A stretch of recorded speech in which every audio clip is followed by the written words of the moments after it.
So now we reach the era in the history of Israel called the era of the kings. And this is when the nation gets really divided into two, into the north and the south.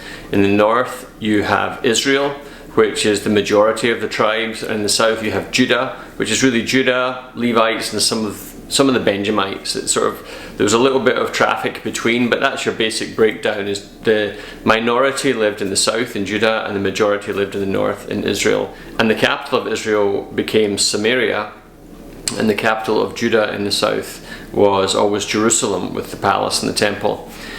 So in reading through this, there's all kinds of different political turbulence that you're trying to follow as you read through Kings and Chronicles, together with the coming and going of various kings in the north and the south.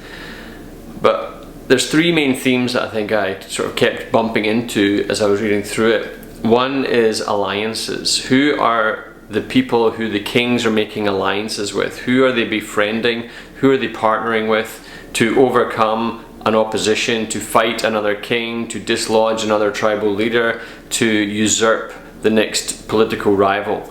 So there's all kinds of alliances and friendships that are coincidentally and conveniently built and then dismantled and paid for and then broken. So perhaps just a challenge for us to look around our own friendships and community and to think again, perhaps from one step back, and to think, okay, how are these doing? Are these lifting me up? Are these pulling me forward? Are these blessing me? And are these something that bring out the best in me and challenge me to become a better version of myself?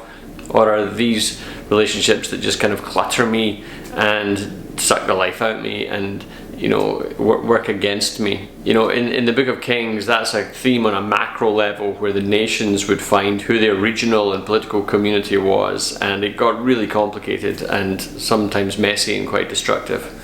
Another theme was idolatry, and the rising and falling of different idols and schemes of idolatry throughout Israel and Judah is really quite breathtaking. It's almost with the arrival of every new king, there are new idols that are introduced, or new temptations that are thrown in front of the people, and then there is the battle for the soul of the nation again. And you could say that the general theme is that Israel in the north did worse in this account than Judah in the south. They certainly weren't flawless, but they had a better track record, you could say, than Israel in the north. So just again, what are the idols? What are the things that we might be tempted to run to instead of God? What are the things that we turn to for solace instead of God? Even what are some of those distractions that really take our focus and dilute it?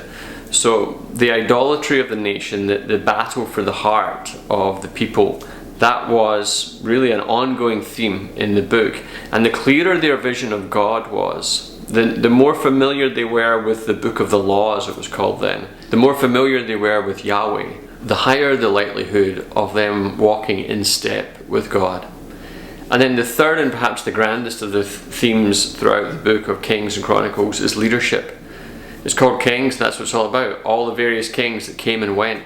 There's almost an unbreakable principle involved in these books, and that is, whatever way the heart of the king was directed, so went the nation.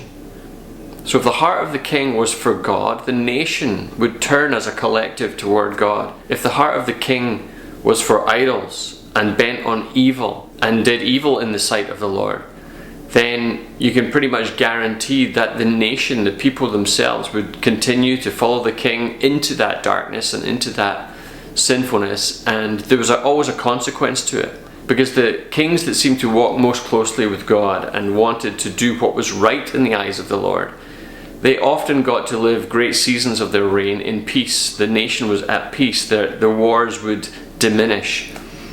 But if they were bent on evil, you can almost guarantee, as a direct consequence, that evil would stir up trouble. There would be more wars, there would be more conspiracies, there would be more tension and violence and disruption in the nation as a whole. And so the leadership, who are the leaders and how are they leading and what are the leaders' hearts, that is such a key and dominant theme within the book of Kings and Chronicles. And wherever the king had a clear vision of God, wherever the king had a heart that wanted to do what was right before God, there was a blessing that followed. And so I think that principle still lasts to today, doesn't it? We don't perhaps have kings and queens in the way that they did back then, that hold an authoritarian sway as it did in days of old. But there are still leaders, and we allow ourselves to be led by certain people, by certain voices, individuals, even ideologies and movements. And so we have to check ourselves and say, are these leading us toward what is right and goodness and the work of the kingdom, or is it just another man-made script that maybe on the veneer seems to be something of an answer to some of our modern problems, but actually it really is just built on the flesh?